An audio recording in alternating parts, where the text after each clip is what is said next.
2.5 አይደለም ወይ የሚባለው የተባልነው እኛ ስንላት እቺስ ከደስ የምትባል ምን አለችን በቸክ ተቀብለው እንዴት በጥሬ ገንዘብ ብለው ይፈርማሉ እንዳሉት እኮ ፊደል የቆጠሩ ነው የእግዚአብሔር ቃል ነው መሰለኝ በቃ እግዚአብሔር ስላሴ በዛሬ ቀን ጥሩ ዜናን ያሰማኝ ንብረት ያላችሁ በገንዘብ እጥረት የተቸገራችሁ ሰዎችም ንብረታችሁን አስይዛችሁ ቋሚ ገቢ እንዲኖራችሁ የማስቻል ዓላማን ያዘው ጋብቻ እንደሌለኝ ግብሬ ከበርኩበት ቻ እንዲሰጣት አሁንም ይታየኛል በቃ ወሰደች ሄደች የንኩል ስቃይ ያየሁበት ቤት ናት ዛሬ ግን አሳልፌ ለሰው ሰጠው ልጅ ለሰው ሰጠውኝ ሰው ቤተሰብም ቢሆን ሰው ቤት ተጠግተህ ሁለት ከዛ መታገኘውን ጥቅም አጥተህ ምንም ላንተ ላስረዳ አልችልም ስለዚህ አንተ ተከሳሽ ነህ ማለት ነው በዚህ ኬዝ አሁን ዛሬ አዎ ከሳሽ አይደለም ከሷ ጋር አንድ ላይ ተከሳሽ ነኝ ሲያረጉ ከግለሰቦቹ ጋር የየወር ጥቅሟን ነው የሚያስቡት የሚነጋገሩት ቦርቦሬ ይገባልኝ እኔ ንግድ ፍቃድ አይቼ ህጋዊ መሆናቸውን አረጋግጬ እንደሰራሁ ግን እርግጠኛ ነኝ ይብሎኛል አንድ ቀን እንኳን እንቅልፍ ማስነሳት አልፈልግም ነበር እውነት ለመናገር ገና ብዙ ካሳ የሚያስፈልጋት እናት ናት ያለች ሽንት ቤት ስገባ ጣራ ያለው ኪችን ስገባ ጣራ ያለው የትኛውን የሚችለኝ የሚል ለትንሳኤ ወደ ቅድስቲቱ ከተማ ኢየሩሳሌም እስራኤል እንሄዳለን ሲምባ ትራቨል ኢየሩሳሌምን እንደ መዳፍ እናውቃታለን 27 ዓመታት የማስጎብኘት ልምድ አለን ያሉን ቦታዎች ውስን ስለሆኑ ቀድማችሁ ተመዝገቡ ብለን እንኳን አንመጻደቅም ባይሆን ያሉን ቀናቶች ውስን ስለሆኑ ቶሎ ተመዝገቡ በመጋቢ ሐዲስ ቅዱስ ገብርኤል እመብርሃን እነሆ ወንድ ልጅ ተወልጃለሽ ተብላ ከተበሰረችበት እሱ ራሱ ባለቤቱ ተወልዶ ያደገ ያስተማረ የተሰቀለ የተነሳ ያረገበትን ሁሉን በእኛ ታያላችሁ መቃብሩም ክፍት ነው ተነስቷል በዚህ የለም ክቡር ስጋውን ቅዱስ ደሙን ለመቀበል ለተዘጋጃችሁ ለእናንተ ልዩ ዝግጅት ይደረጋል እስኪ ደውሉ 011622220988383838 0953444000 ሲምባ ትራቨል እንደ ታዛዥ ልጅዎ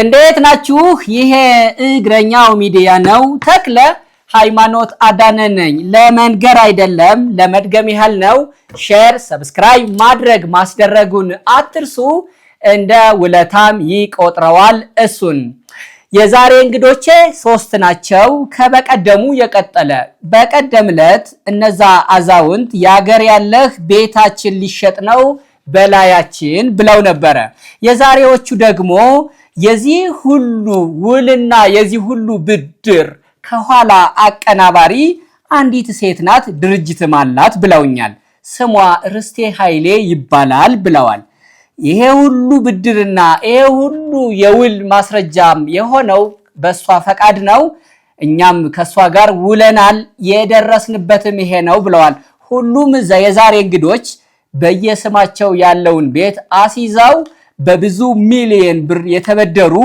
ግን በሰቀቀን ውስጥ ያሉ ናቸው ስንቆይ ሁሉንም እናውቀዋለን እኔና እንግዶቼ ከናንተ ጋር ነን እናንተም እኛን ምሰሉ ወይዘሮ ፋንቱ እግረኛው ሚዲያ ወይዘሮ ወጣሽ እግረኛው ሚዲያ ዮኒ እግረኛው ሚዲያ እንኳን በደና ወደ እግረኛው መጣችሁልኝ እንኳን ደህና ቆይ እንግዶቻችን መጀመሪያ እግረኛውን አንብበው ሲገቡ ደስ ይለናል ለዛ ነው የምናስነብባችሁ እንዴት ናችሁ ሁላችሁም ካርታ የተበላችሁ ናችሁ አዎ ያሳዝናል በቀደምለት እዚህ ላይ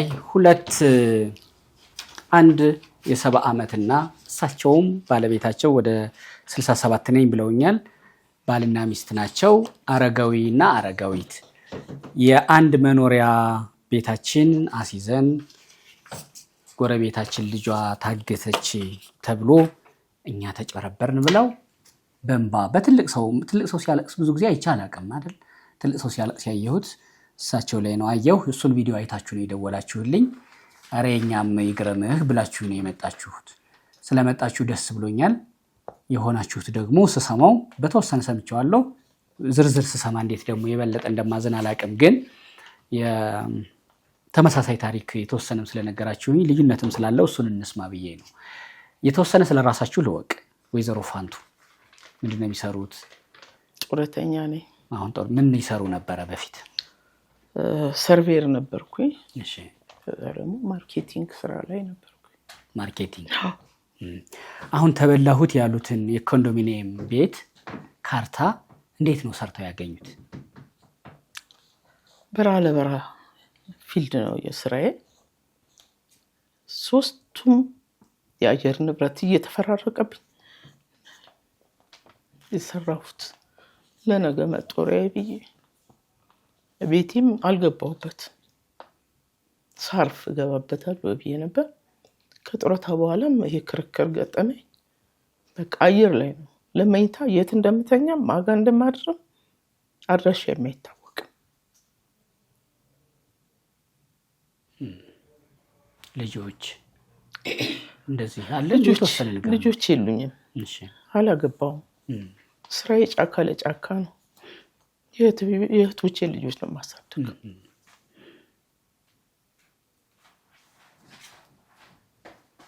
አይዞህ። በምን አጋጣሚ ግን ምን ጥቅም ፈልገው ነው 5.3 ሚሊዮን ብር ነው አይደል የተበደሩት? 5.334,000 5 ሚሊዮን 334,000 ለምን ፈልገውት ነው ግን ይሄን ብር የተበደሩት? ለምን ፈልገውት ነው? ፀሐይና በረሃ ክረምትና በጋ እየተቀያየረብኝ ያሉትን የሰሩትን ቤት አስይዘው የተበደሩት ብሩ ለምን አስፈልጎት ነበር? ያን ያህል አርጀንት ነበር? አረ ምንም በቃ ራሴን በቃኝ ብዬ ምኖር ሰው ነበር። ብዙ ሌክቸርም አልፈልግም። ባለችኝን ነገር ከሰው ጋር ተካፍዬ መበላ ሰው ነኝ። የሚያጓጓኝም ብዙ ነገር የለም። በቃ 1/3 እድሜ ነው የቀረኝ።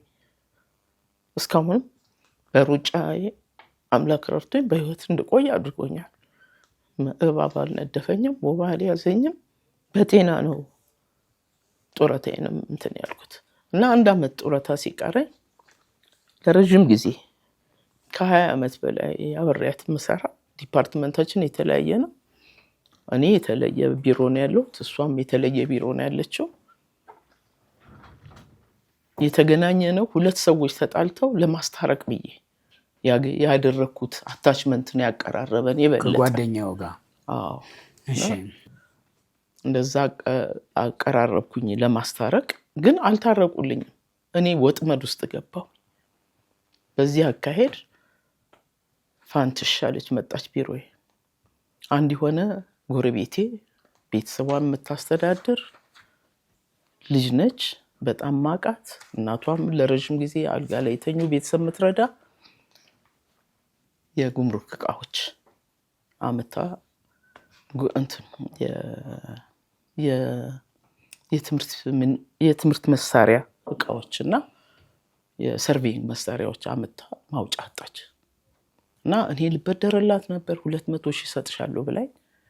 ባለቤቴ ከለር ሲቀየር እንኳን የቤቱ ስለማይፈቅድልኝ ተውኩኝ። በቃ ልደትዬን አንቺን አሰብኩሽ፣ ልደትዬን በቃ እንደው ብትጠቀሚ አሁን 200,000 ብላለች፣ ብትጠቀሚ ብላለች። እውነት ነው የምልህ 200,000 ነው ያጓጓኝ።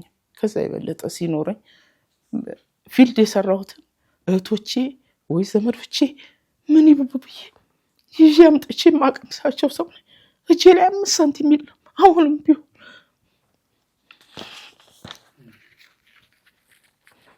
እና በተቻለ መጠን ለሰው መልካም ነገር ለማድረግ እኔ ባወራው ጥሩ አይደለም፣ ሌላ ሰው ባወራው የተሻለ ነው። ከዛ በቃ እንደዚህ ሲዘሽ እንትን ብትላት ምን ማለት ነው? ልክ ላይሰንስ እንደምናከራየው። እኔ ግን አከራይቼ ማለት የእውነት ነው። አለቃዬ የላይሰንስ ቢሮ ኃላፊ ነው። ስለሚያቀኝም በማታለል አከራይቼ ማለት ግን አልገባኝም አልኳት። በዛች አጋጣሚ ለሳምንት የሆነ ጉዳይ ኖረኝና እረፍት ወጣ። ርስቴ በአንድ በኩል ስንታየው በአንድ በኩል አላስቀምጣሉኝ። ጉዳይን ልፈጽም ማልችልበት ዘግቼ ከሳምንት በኋላ ስመጣ ደግሞ ፋታ ነሱኝ። ከዛ እስከነጭርሱ ርስቴ መጣች። ኖ ርስቴ ከመምጣቷ በፊት እሷ ስልክ ትደውል ነበርና ወደ ቢሮ ስገባ ጠዋት ፋንትሽ ርስቴ ልክ አሁን ደውላ ስዘጋ አለች። ስልኳን ሰጭኝና ደውላለሁ ብያት እንትን ስል አይ ወይ እኔ በስኩት ስልክ እሷ ጋር ደውዬ ነበርና ደውላለሁ አለች። ደውለች አነጋገረች። አሁንም አልገባኝም። ከዛ መጣች በማክስቱ ቢሮ።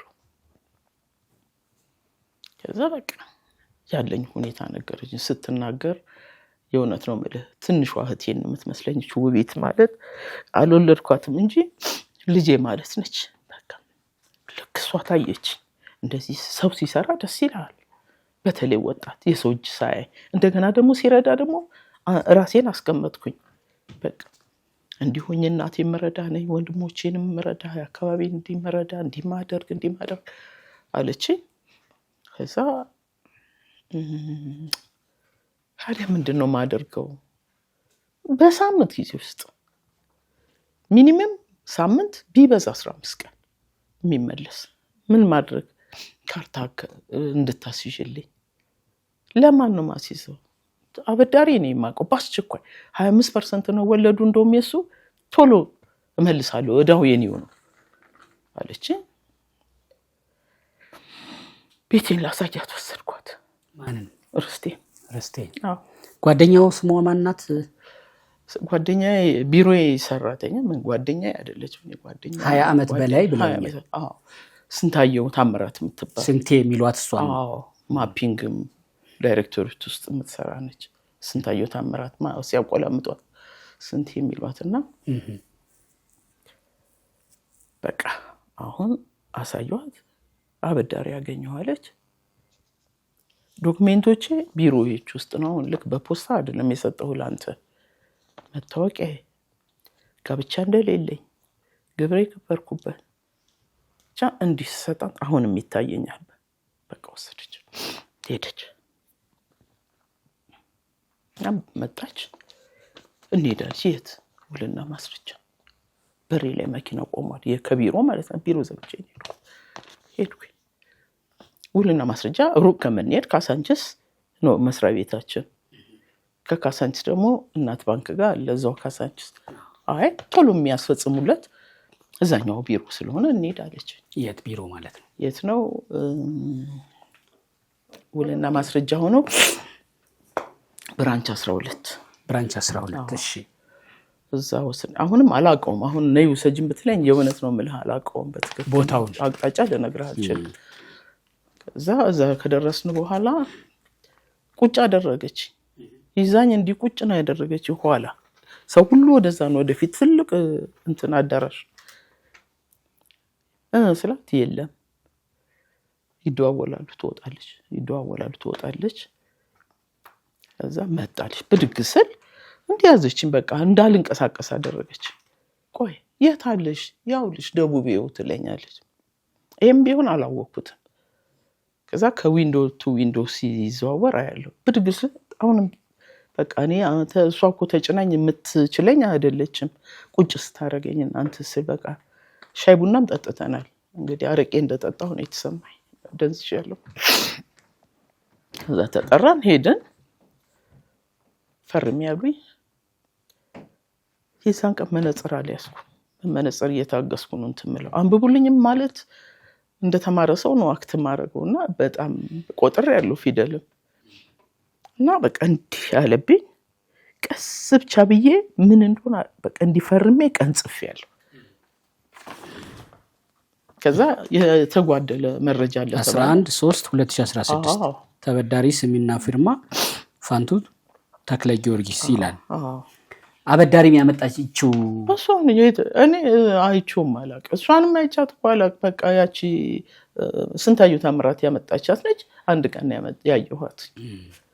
በኋላ ስንታየው እዚህ አሁን ሄዶ አሁን በፍርድ ቤት በምን የጦዘ ደረጃ ነው ያለው አይደል? እንመለሳለን ወደሱ። በዚህ መሃል ግን ለዚህ ሁሉ እንዲሆንኩ ብለው የሚያስቡት ሰው አለ አይደለ? ርስቴን አያውቋትም። አላውቃት። አበዳሪውንም አያውቁትም። አላውቀው። ቀድሞ ማንን ነው የሚያውቁት? ስንታየው ታምራት። ወደሷ ሄደው ይሄን ጉዳይ ጠየቁ። እሺ ጊዜ ምን አለች? ሰው ግራ እስከሚገባው ግንኙነታችን እሷ እኔ ጋር ትመጣለች፣ እኔም እሷ ቢሮ እየሄድኩኝ ነው እንትን የምለውና ምንድነው አቀራረባችሁ እስከመባል ማለት ነው። እና በቃ እሷም እየደወለች የእሷን ስልክ ነው የምታነሳው። እሷ ትደውልላታለች፣ ታነሳለች፣ ይነጋገራሉ። ከዛ እንደው ትንሽ ጨረፍ ያለ ጥር ያለ ምጥን ያለ ነው እኔ ጋር ስታወራ በቃ ወንድሜ ልኬዋለሁ አክሰሰሪ ቦሎ ሊያመጣ ሄዷል ስለዚህ እስከሚመጣ ጠብቁ እቃውም አልወጣም የጎደለ እቃ ስላለ አልተረከቡኝም ትምህርት ሚኒስቴር ጋር እንትነላል ክሬሽን አሁንም ይሄ ሁሉ ተፈጥሮም እንደዚህ ነው አሁንም በዛን ሰዓት መለሳለሁ በዚህ መንገድ ነው የተበደርኩት ነው ውሉን ትንሽ የላንብበውና ወደ ተመሳሳይ በመያዣ የተደረገ የገንዘብ ብድር ውል ስምምነት ቀን 11/3/2016 የሰነድ ቁጥር ቅጽ 12000551 እዝባር 11 እዝባር 2016 ይላል አበዳሪ አቶ መሰለ ማቴዎስ መኪሶ ዜግነት ኢትዮጵያዊ በራሴና በወኪል አድራጊ ባለቤቴ ወይዘሮ ፍቅርተ ሶሎሞን አሸቦ ዜግነት ኢትዮጵያዊ ህጋዊ ወኪል በውክልና ስልጣን ቅጽ ተቀምጧል አቶ መሰለ ማቴዎስ የባለቤታቸውን ውክልና ይዘዋል ለዛ ነው እዚህ ጋር ያስቀመጡት ተበዳሪ ወይዘሪት ፋንቱ ተክለ ጊዮርጊስ ሙገር ዜግነት ኢትዮጵያዊ አድራሻ ይሄው ቤት ነው አድራሻው የኔ ይሄ አሁን ማስያዣ ያስያዙት ካርታው ሌላ እሺ እኔ ገንዘብ አበዳሪ ከወኪል አድራጊ ጋር ህጋዊ ባልና ሚስት ስንሆን ለገንዘብ ተበዳሪ በዛሬ 11/3/16 ቀን ብር 5,334,000 ብር ያበደርኳቸው ሲሆን ገንዘቡንም በሙሉ ጥሬ ብር ቆጥሬ ለተበዳሪ ሰጥቻለሁ ይህንንም ገንዘብ ከዛሬ ጥር 11/3/16 እስከ 9/4/2016 ለ29 ቀን ተጠቅመው እንዲመልሱልኝ ተስማምቻለሁ ይህንን ብድር ሳበድራቸውና ለዋስትና የሚሆናቸውንና በስማቸው ተመዝግቦ የሚገኘውን የኮንዶሚኒየም መኖሪያ ቤት በአዲስ አበባ ከተማ ንፋስ ስልክ ላፍቶ ክፍለ ከተማ ወረዳ 12 የቤት ቁጥር 17 የይዞታ መለያ ቁጥር AA000811034462 የተሰጠበት ቀን 19/10/2015 የቤት ስፋት 80.61 ካሬ ሜትር የሆነውን የኮንዶሚኒየም መኖሪያ ቤት በዋስትና ይዣለሁ ተበዳሪ በተባለው ጊዜ ውስጥ ገንዘቡን ባይመልሱ ቤቱም በፍርድ ቤት ስሙን በወኪል አድራጊ ስም አዛውሬ ልጠቀምበት የተስማማው መሆኔን በፊርማዬ አረጋግጣለሁ ይላል ይሄ አበዳሪ ያለው ነው ተበዳሪ ደግሞ ከላይ ያለውን እንዲህ እንዲያደርግ ተስማምቻለሁ ብለው ከስር የፈረሙት ነው ይሄ ነው ውሉ ይሄን ሲበደሩ 5,334,000 ሲበደሩ የርሶ ጥቅም ስንት ነበር የሰጠችን ቼክ 450,000 ቼክ ነው ቼክ ብሩን ግን ተበድረውታል ተቆጥረው ተረክበዋል አይተዋል በፍጹም ሁለቱም ቼክ ነው ደረቅ ቼክ 5,334,400 በቼክ አይልማ እዚህ ጋር በጥሬ ገንዘብ ነው የሚለው እሱማ ብሏል እና ታዲያ በቼክ ተቀብለው እንዴት በጥሬ ገንዘብ ብለው ይፈርማሉ እንዳሉት እኮ ፊደል የቆጠሩ ነው መጀመሪያ ነው የተሰጠኝ እንደው መጀመሪያ ስታይ ነው እሺ 400 ትርፎ 400 ምናምን ሺህ ብሩ ካርታ ሊያስያዙበት የሚከፈል የውለታ ይሁን የሆነ ፐርሰንት ነው እሱን በልተዋል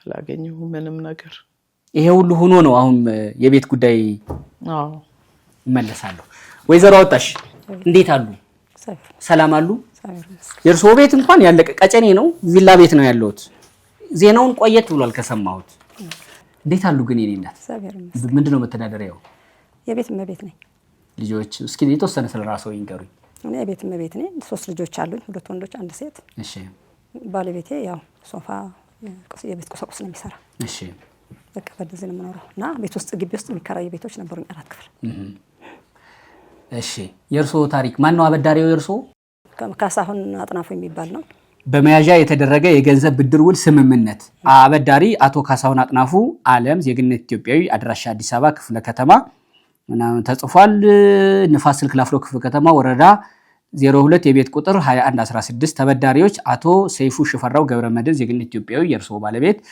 አድራሻ አዲስ አበባ ክፍለ ከተማ ጉለሌ ወረዳ 07 የቤት ቁጥር 22 እዝባር 727 ሁለተኛ ተበዳሪ ወይዘሮ አወጣሽ ዳዊት ገብሬ ዜግነት ኢትዮጵያዊ እርስዎ አድራሻ ራሱ ነው።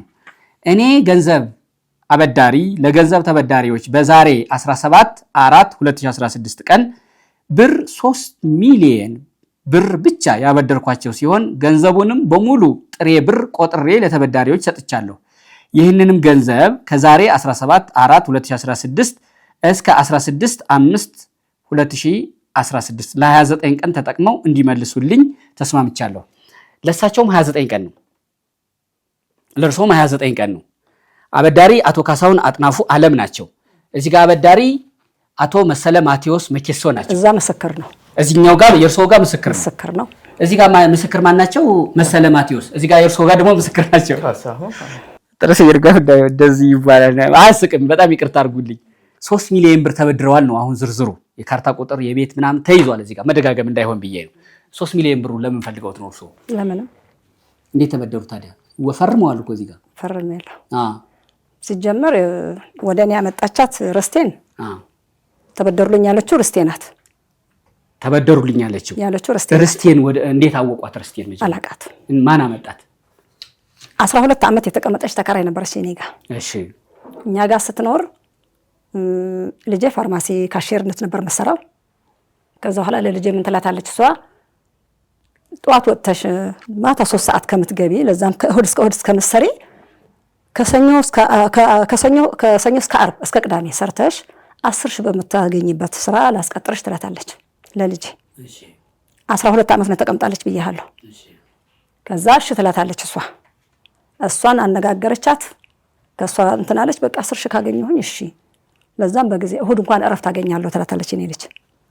ከዛ በኋላ በቃ ከሷ ጋር ላገናኝሽ ትልና አዲሱ ገበያ ተቀጥራታለች። ጃምቦ ህንጻ የሚባል እዛ ቀጥራ እዛ ታገናኛቸዋለች። የኔ ስራ ቢሮ ስራ ነው አለችኝ አለች።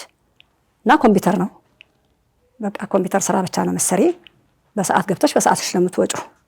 ስለዚህ 10 ሺህ ብር ከዚህ በኋላ ያየሁም ልጨምርሽ ይችላል ትላታለች ለልጄ ርስቴ። እሺ ትላለች ልጅቷ። እሺ አለች። ስራውን አስጀመረቻት።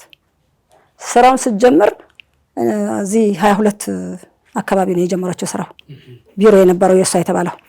ከዛ በኋላ እኔ አለቀውም ስትል እቺኛ ተከራይ መልህ ያለው እኔ አድርሻሽ እመጣለሁ ብላ ይዛት ሄዳ ራሷ አስገብታት መጣች። ከዛ 15 ቀን ነው እንደዚህ ከሰራች በኋላ ለኛ ምን ትለናለች መጣ ለዮርዲ የምታሰራት ጉምሩክ ዕቃ ተይዞባታል። ስለዚህ ከጉምሩክ ዕቃ ስለተያዘባት አሁን ጉምሩክ ከሚወርስባት ለአንድ ወር የሚሆን የሚቆይ ካርታ ሲይዛችሁ ተበድራችሁላት ወዲያው ዕቃውን አውጥታ በየዩኒቨርሲቲው ነው የምታስረክበው። የትምህርት ዕቃዎች ናቸው። ስለዚህ በዛን ሰዓት አውጥታ ትመልሳለች። እንዴት እናቃታለን እኛ እንዴ? እኔ ብዙ ጊዜ ከሷ ጋር አብሬ ሰርቻለሁ። ሲቸግራት ነው እንደዚህ የምትወስደው፣ ወዲያው ነው የምትከፍለው አለችን። እኔም ባለቤቴን ቁጭ ብለናል። ከዛ እስቲ ቆይ እናስብበት መጀመሪያ ስሟ ማን ነው ርስቴ። ከዛ ልጃችን መጣች ከስራ የወርዴ እናታሰርሽ ማን ነው ስሟ? ርስቴማ እንግዲህ ርስቴ ኃይሌ ነው የምትባለው። 15 ቀኗ ነው ከሰራች። ከዛ በኋላ እስቲ አይ ገንዘብ ተበደሩላት አለችን ኢየሩስ። አሁን እህቷም ዕቃ ተይዞባታል ምናምን ስትል ሰምቼ ነበረ ትለናለች። ከዛ እንደዛ ብለናል። ሰው ጠይቀናት ዝም ብለናል። በማግስቱ እንደገና መጣች። ምን አሰባችሁ አለችን። ይሄ ነገር አይከብድም ወይ? እንዴት ነው የምንበደረላት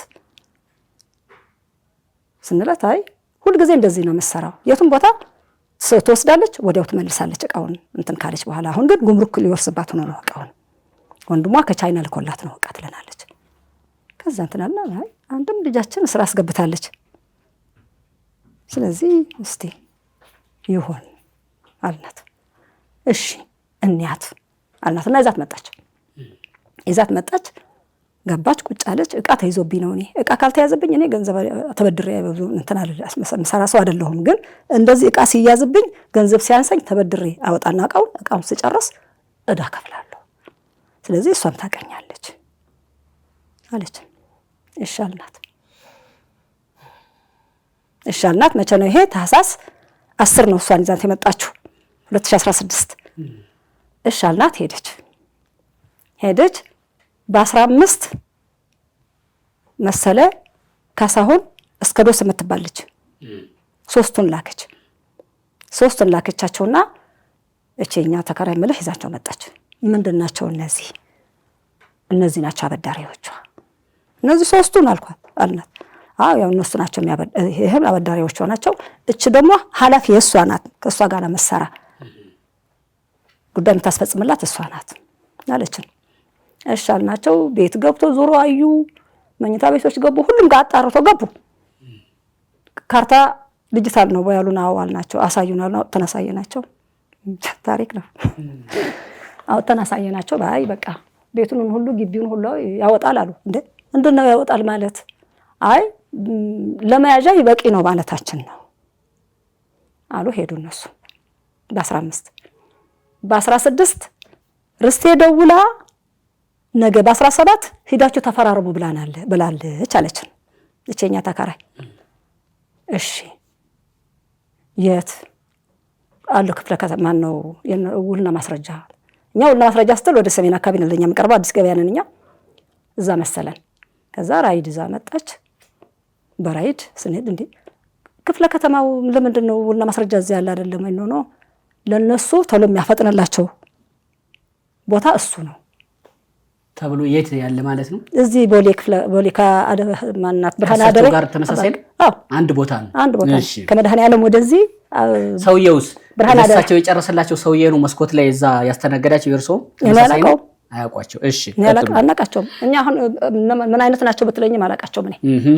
ከዛ በኋላ እሺ ብለን ሄድ። ግለሰብም አይደለም እርሶ ተቋሙን እንጃ ምን ነው ግለሰብ አይደለም። እሺ ብለን ሄድ ገባን። ቁጭ በሉ አሉን። ቁጫን መታወቂያ ስጡን አሉ። መታወቂያ ሰጠናቸው። ሄዶ ራሳቸው አስፈጽመው ፈርመው ማነው አጽፎ ጨርሶ ፈርማሉ። የብድር ውሉን ማለት ነው። ፈረምን። ከዛ ስንፈርም መጀመሪያ ያለችን ለኛ ምንድነው 2.5 ነው ያለችን ብድሩ። አዎ ከዛ ከፈረምን ሆነ እዚህ ጋር ግን የሚለው እኮ 3 ሚሊዮን ነው 2.5 አይደለም ወይ የሚባለው የተባልነው እኛ ስንላት እቺ እስከ ደስ የምትባል ምን አለችን? 500 ሺህ ብሩ ከ120% ለየነሱ ነው ወለድ ላበዳሪው። ስለዚህ 3 ብለው ነው የሚያበድሩት ነው 3 ብለው ነው የሚያበድሩት አለችን። እሺ ፈረምን። በዚህ ምክንያት ፈረሙ። ወደ እንትኑ እንድናመጣው ብዬ ፈረሙ። ሌላ የተለየ ነገር ከሌለ ቀጥዬ ጥያቄ ላነሳ። ከዛ በኋላ ምንድን ነው የተፈጠረው? ከዛ በኋላ ፈርመን ጨርሰን ከዛ በቸክ ነው የተሰጠው። እርሶ ይቅርታ አይደለም በቸክ አይደለም የተሰጠው። ቆጥሬ ነው የሚለው እዚህ ጋር ቆጥሬ ልነግርህ ነው እኮ። እሺ ከዛ በኋላ የት ሄድን? ከዛ ወጥተን አቢሲኒያ ባንክ ዘለለ አቢሲኒያ ባንክ 400 ሺህ ብር ወደ ባለቤት አካውንት ገባ። እሺ ከዛ ወጣን። ደግሞ አጠገብ ነው፣ ትንሽ አለፍ ያለ ነው። ንግድ ባንክ ገባን። ንግድ ባንክ ደግሞ 2.5 ሚሊዮን ብር ገባ ጠቅላላ ወደ ባለቤቱ አካውንት ገባ። እሺ ከዛ ምን ተባለ? 400 ሺህ ብሩ የንግድ አቢሲኒያው ወደ መሰለ ይገልበጥ ተባለ። እዛው ገልብጣው ተባለ። ባለቤቴ ከማን ነበር ወደ እርሱ ወደ ባለቤቱ የገባው? ከካሳሁን። እሺ ከካሳሁን ወደ እሱ ገባ። ከሱ ደግሞ እንደገና ወደ መሰለ ይገልበጥ ተባለ። እዛ እሺ አስተላልፍለት ተባለ። እዛ 400 ሺህ ብር አስተላልፎለት ወደ ንግድ ባንክ ገባን። ንግድ ባንክ ገባን። ደግሞ 2.1 ነው ገብቶ ያለው ለሱ 1.829,200 ለሱ አስተላልፍለት ተባለ። ወደ መሰለ እንደገና ደግሞ ወደሱ እንደገና አስተላልፈለት። እንግዲህ ብሩ ከባንክ ወደ ባንክ ነው የሚሄድ ያለው፣ እጃችን ላይ አልገባም። 110 ሺህ ደግሞ ለርስቴ ተላልፍላት ተባለ። ለሷ ማስተላለፍ 150 ሺህ እንዲሁ ለማናሰች አለች ኤክስዶስ የምትባል ለሷ አላጠናቀቅም። ታዲያ አጠናቀቅን። ይሄንን ገንዘብ ግን ተበዳሪዋ ርስቴ ከሆነች ለምንድን ነው ወደ ርስቴ ያልገባው? ይሄን ከጨረስን በኋላ ነው መንጠይቃቸው ያለ ነው። አይዞርብህ ብሩም ያስፈልጋት ለሷ ከሆነ ለምን ወደ ሷ አልተገለበጠም? ቢኔ ነኝ እንዲያም የጠየቁት ባለቤቴ ምንም ትዝም አላለው። በኋላ እቺ ያመጣቻቸው ያልኩህ የኛ ተከራይና እስከዶስ ይሄ መሰለ ጉምሩክ ሰራተኛ ነው። ስለዚህ ጉምሩክ እቃውን የሚያወጣላት እሱ ስለሆነ እሱ ወደሱ ገብቶ ብሩ ቀጥታ ዳይሬክት ሄዶ እቃውን ያወጣላት። ጉዳይ ገዳዩ እሱ ነው። እሺ ተብሎ ፈርመን ጨርሰን አስረክበናቸው ካርታም ሰጥተናቸው ወጣን። እሺ በስነ ስርዓት በራይ ቤታችን መለሱ። በጣም ጥሩ። ከዛ ቤቶ ወደ ፍርድ ቤት ሄዶ መልሱ ተብለው ሐራጅ ወጥቶ ነበር። አዎ እሺ ስንት ይክፈሉ ተባሉ በፍርድ ቤት? 4 ሚሊዮን 4 ሚሊዮን 3 ሚሊዮን ነበረ ከነወለዱ ነው። አዎ ከነወለዱ ከነወጭ ከሳራ ምናምን አሉ። 4 ሚሊዮን ይክፈሉ ተባሉ። ሐራጅ ሊወጣ ወጥቶበት ነበር ወጥቶ ነበር አይደል? እንዴት አዳኑት ቤቶትን ብዬ ነው። በቃ ሐራጅ ወጣ። ከሚገርምህ ነገር በጥር 8 ነበር የሚወጣው ሐራጁ። አሁን አመቱ ማለት ነው። አሁን ጥር 8 ሐራጁ ጥር 8 9 ሚሊዮን ብር ወጥቷል። ሐራጁ 501 ካሬ ነው የነበረው ቦታው። ከዛ በቃ አማራጭ የለንም ይሸጣል ብለን እንትን ስንል እግዚአብሔር ይመስገን ሰው አይጥላህ ደግሞ እንደ ጠላትም ወዳጅም ብዙ ነውና የሰፈር ሰዎች ጠቅላላ ተራርጠው ወለድ አገድ የሚባል ይዘውልን መጡ። ደግሞ ሌላ ብድር አሁንም ብድር ላይ ነው። ይሄኛው ቋሚ ነው አይደለም ማለት ህጋዊ የቱ ወለድ አገዱ ነው ይሄ? ወለድ አገዱን ነርስቲ ነው ያመጡት። ደግሞ ኖ ለነሱ ለመክፈል ብለን ነው ተብሎ ነው እንጂ የመጣው ገብቷል። በ9 ሚሊዮን ነው እንግዲህ ያን ሁሉ ቦታ ያወጡት። እሺ ቢያንስ እኛ እንኳን ለራሳችን መደራደሪያ እንኳን ሊሆንን ጊዜ ብናገኝ እንኳን ብላችሁ ከፍ ሽጠን እንኳን ለነሱን ከፍለን ለኛ ማረፊያ አንድ ነገር እናደርጋለን ተብሎ ነው እንትን የተባለው። ከዛ ወለድ አገድ የሚባል ሰው ተራርጦ ይዞልን መጡ። ይዞልን ሲመጡ እነሱን ወለድ አገድ ለመበደር ካርታው እናንተ ጋር መኖር አለበት አይደለ? ካርታው እነሱ ጋር ነው። እንዴት ተበደራችሁ? አይ ልነግርህ ነው እኮ ተነግሯቸዋል። ሰዎቹ የሚኖሩበት አንድ ቤት ፈርሶባቸው ነው የመጡት። ተነግሯቸዋል። አስለቅቀን ነው የምንሰጣችሁ ብለን ከዛ በኋላ የሌላ የጎረቤት ልጅ ነበርና ችግር የለውም እኔ ማስተማመኛ ሊብሬ ሰጣቸዋለሁ ያኛው ካርታ እስከሚለቀቅ አለ። ሊብሬ ሰጣቸው። የመኪና ሊብሬ ያዙና 4 ሚሊዮኑን ተፈራርመን አስገቡልን። እነዛ ወለድ አገድ ያዙት። አሁን ለ3 አመት ፈረምንላቸው። በ3 አመት ገንዘባቸውን እንሰጣቸውና ስንት አርጋችሁ ወለድ የለውም ልቀበለ 3 አመት በነፃ ይቀመጡበታል። በቃ ጥቅሙ ያ ነው። እናንተ ወዴት እየኖራችሁ ነው? ከቤተሰብ እንትን ብለንች የምታክል አንድ ክፍል ቤት ይዘን ከዛ ወጣው በሙሉ ስንት አመት ኖሩበት እዛ ቤት? ልጆች እስኪ ንገሩኝ እስኪ ስሜቱ የት አሁን ይሄ በወለድ አገድ በዚህ መንገድ ቤቶን ያጡበት ቤት ውስጥ ህይወት እንዴት ነበረ እዛ? በኋላ ደግሞ በዚህ መንገድ ጥሎ መውጣት ስሜቱን ንገሩኝ እስኪ። ስሜቱ ብቻ ሳይሆን ጉዳቱን ጭምር ነው።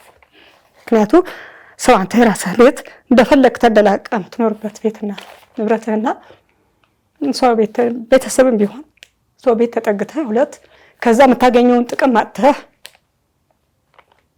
ምንም ላንተ ላስረዳ አልችልም። ከባድ ነው።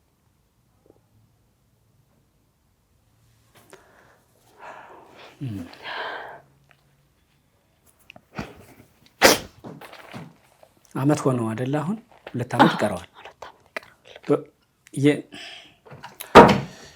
መለሳለሁ። ማጠቃለያ ዮናስ ለትንሣኤ ወደ ቅድስቲቱ ከተማ ኢየሩሳሌም እስራኤል እንሄዳለን።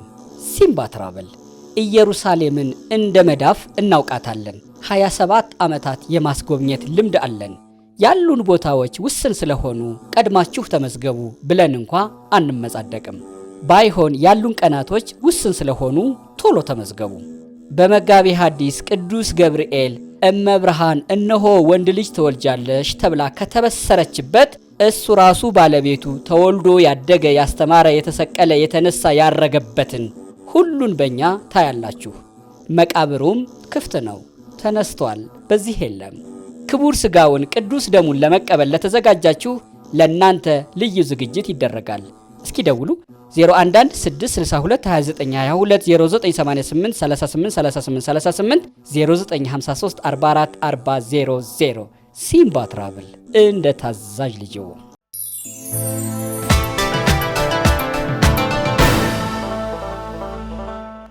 ዮናስ በነገር ላይ አንድ ኮሜዲያን ልጅ አለ፣ ስሙ ጠፋብኝ። ማሚ በጣም ነው የምትመሳሰሉት። ታውቃላችሁ? ቤተሰብ ናችሁ? አንዴ በስልክ አውርተናል። አዝመራው ኢቢኤስ እንዲሁ ራይድ ነው የምሰራውና እሺ እንዲሁ እደ ማሚ ያለኝ እሺ ከዛ ሄዶ ቀረጻ ነበራቸው አባይ ቲቪ ላይ እዛ ደውሎ አገናኘኝ። አንተን ነው የሚመስለው ምናምን ብሎ በቃ ትመስላለህ ሲለኝ እንደውም እኔ ተረጋጋ አይዞት ማይ ተረጋጋ ቆይ ተረጋጊ።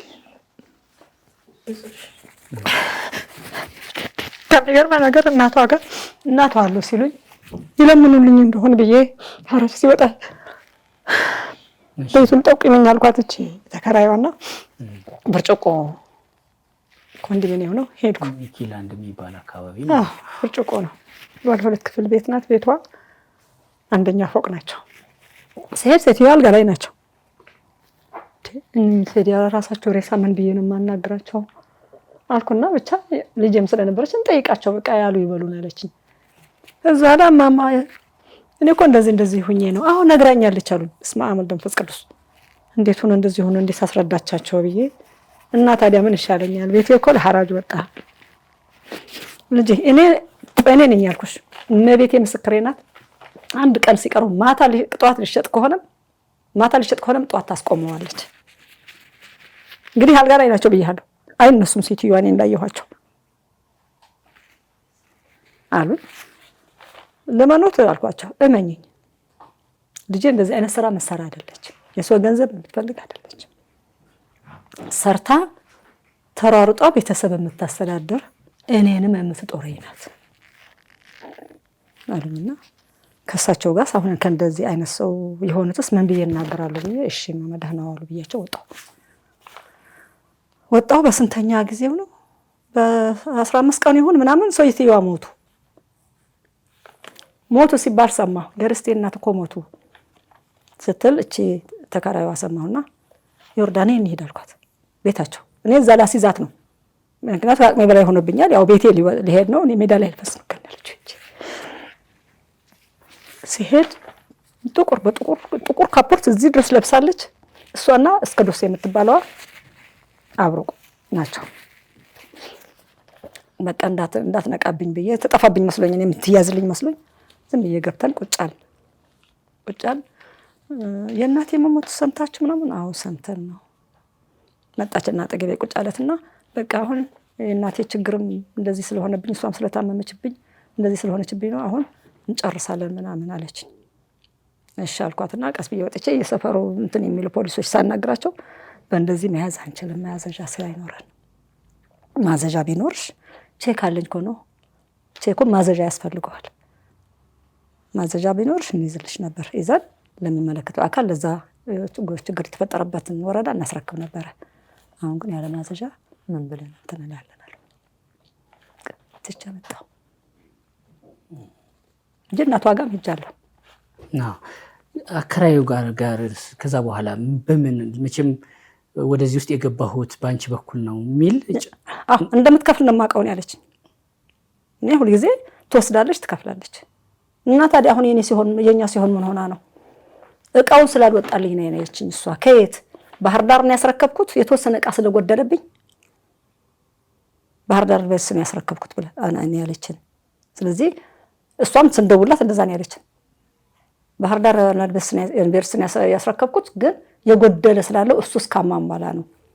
በእኔ ሆንባችሁ ቤቱ ምንም ነገር አይነካው። መጨረሻ ላይ አሁን ዛሬ ቢጠይቋት ምን ነው የታግኝቻት? በቃ ከዛ ጊዜ ጀምሮ ስልኳ የለም። የተከራይዋ አኖ የዋናዋ ተከራይማ ወጣች ከኛ። ምን ላይ ተስቀመጣለች? ሰዎቹ አጠቃላይ ነው ያዙት። የኔም ጥያቄ ተከራይዋን ነው። ወደዚህ የገባሁት ባንቺ በኩል ነው፣ ባንቺ ምክንያት ነው። እንደምትከፍል ነው የማውቀው ነው ያለች በሚል ብቻ። ከዚህ በፊት ብዙ ጊዜ አብረን ሰርተናል። ትወስዳለች፣ ትከፍላለች። እና ታዲያ አሁን የኛ ሲሆን ምንድነው? ምን ሆና ነው? በቃ ለእናንተ ምን እንደነገረቻችሁ እቃው ተማልቶ ስላልሄደላት ስላልተለቀቀላት። እሺ በርቱ ማየ። ዮናስ ያንተ ጉዳይ የት ጋር ነው የሚጀምረው? ብዙ አውርተናል በስልክ የተወሰኑ ጉዳዮችን፣ ግን ሁሉም ተነግሮም ስለማያልቅ የብድሩ የምኑም ተመሳሳይ ስላለው ከዚህኛው ክፍል ጀምሮ ልንገርህ የምትለኝን ንገረኝ። አዲስም የሚሆነው ይሄኛውን ጨምሬ ስነግርህ ነው የሚለውን ያንተ ወደዚህ ውል ውስጥ የመግባት ቤትን የማስያዝ ቼክ የመጻፍ ብዙ ይሄ ሁሉ ዶክመንት እሱን የሚያስረዳ ነው። በምን አጋጣሚ ወደዚህ አበዳሪና ተበዳሪ ውስጥ ገባ? እኔ በብሩክ ኒውስ ቲክቶከር ብሩክ ኒውስ ካርታ ያላችሁ ሊብሬ ያላችሁ ኑ አብረን እንስራ የሚል ማስታወቂያ የሚባል የኤችጂአይ የሚባል ርስቴ ኃይሌ ጀነራል ኢምፖርተር እሱ ድርጅት መጥቷል እና ካርታውን ይዘው ቁጭ ከምትል እንስራበት እና እኔ መጀመሪያ ርስቴ የምትባልም ማንም አበዳሪም እኔ እንደዚህ ምን እንዳለም አላውቅም ሲጀመር ይህን ዜና አየው በዛ ሰዓት አንዳንድ እንቅስቃሴዎች የግል ጉዳይ ነበረ ብርም የሚያስፈልገኝ ሰዓት ነበረ እሱን እስቲ ቆይ ላናግር ብዬ ቲክቶክ ላይ ያየው ስልክ ደወልኩኝ ብሩክም ደግሞ ያው ታማኝ መረጃ ነው ስለዚህ ስልክ ደወልኩኝ እዚህ ፍሬንች ኪውስ ቢልዲንግ ጎላጉል እዛ ነን እና አሉኝ ሄድኩኝ ስገባ ቤተ ማርያም የምትባል ትቻለች እሷ እህቴ ነች መተላታው እህት አይደለችም መጀመሪያ እህት ነበረች አለች እና አንድ ልጅ አይ ቲንክ ምናልባት አሁን ስታወራ የሷ ልጅ ትመስለኛለች አው ቀጭን ልጅ የሆነ ሁለት ኮምፒውተር ተቀምጧል በነገራችሁ ላይ ሶስታችሁ ከዚህ በፊት ተዋወቃላችሁ በተዋወቀ በዚህ ነው በሰው ነው እንደዚህ የተዋወቀው አንተዋወቀ ጭራሽ እኔ እንደምን ብቻ ያለሁት በዳይኔ ብቻ ነው ያለሁ ነበር የሚያሰለኝ እንደኔ የተበደለ ሰው ያለም አላወቅኩም እና አየው የቢሮ ሁኔታን ብዙ አጠራጠረኝ ምንድነው አይዲያው ካርታውን ታከራየዋለ በመጀመሪያው የማስታወቂያም ንግግር ምንድነው በማይክሮ ፋይናንስ ብድር ተበድረን 20% የካርታ እንደ ኪራይ 20% ይታሰባል 80% ድርጅቱ ይሰራበታል ለዛ ደግሞ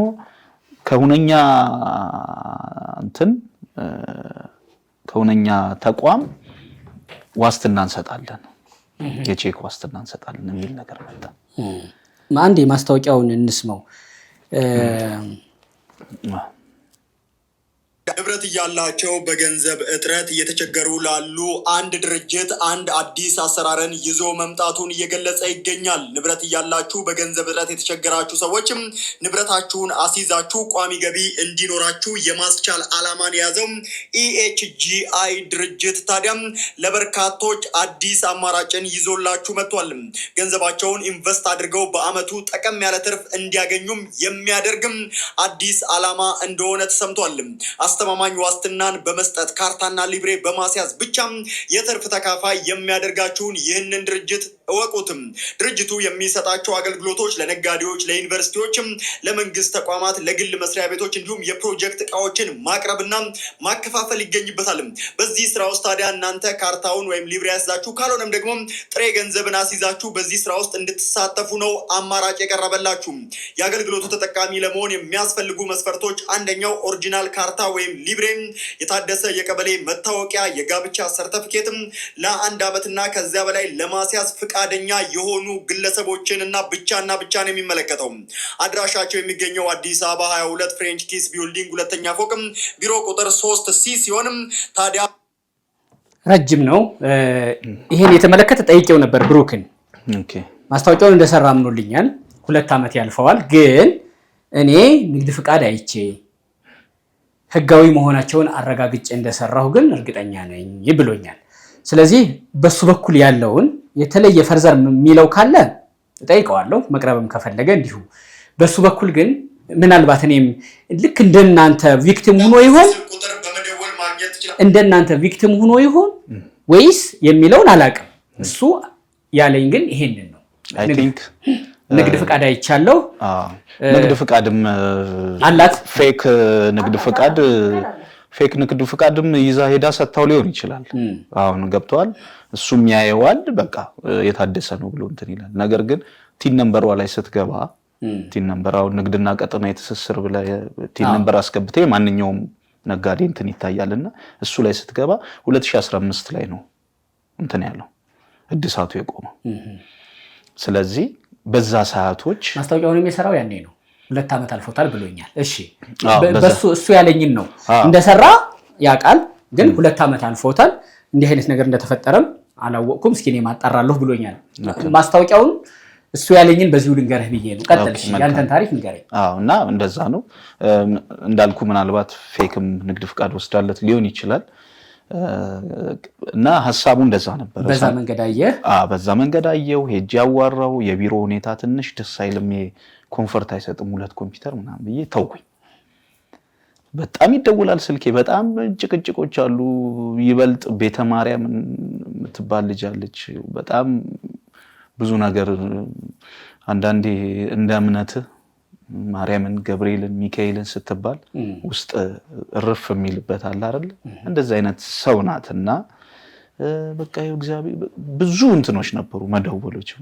በኋላ ላይ እኔ 4 ኪሎ ነው ሰፈሬ፣ ስላሴ በ7 ስራ አልሰራም እና መጣች ስላሴ ድረስ ርስቴ ኃይሌ መጣች ስላሴ ድረስ። ከዛ በፊት አግኝታታል ቢሮ ሄደህ? እዚህ እሷን አላገኘኋትም። ቤተ ማርያምና አይ ቲንክ የሷ ልጅ ናት ያሉት እና ስላሴ መጣች። መጥቻለሁ ዮናስ ስላሴ እንደዚህ ላውራለች። እሺ ብዬ መኪና አስነስቼ መኪና ውስጥ ማውራት ጀመረን። አንዳንድ ነገሮች ግራ ይገባሉ እውነት ለመናገር። እኔ አሁን ወጣቶኝ እንዲህ ነው ማለቱ ትንሽ እንትን ይለኛል። ምን እንደሆነ አላቅም። ያኔ ካወራችን በኋላ አመኔታ የእግዚአብሔር ቃል ነው መሰለኝ።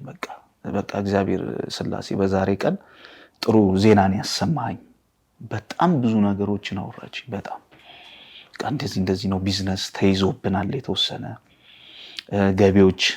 ገቢዎች በአንዳንድ ጉዳዮች አካውንታችንንም እንትን አድርጎታል እና በተቻለ አቅም እንደዚህ እንዲሆን ነው ምናምን። ኦኬ እሺ።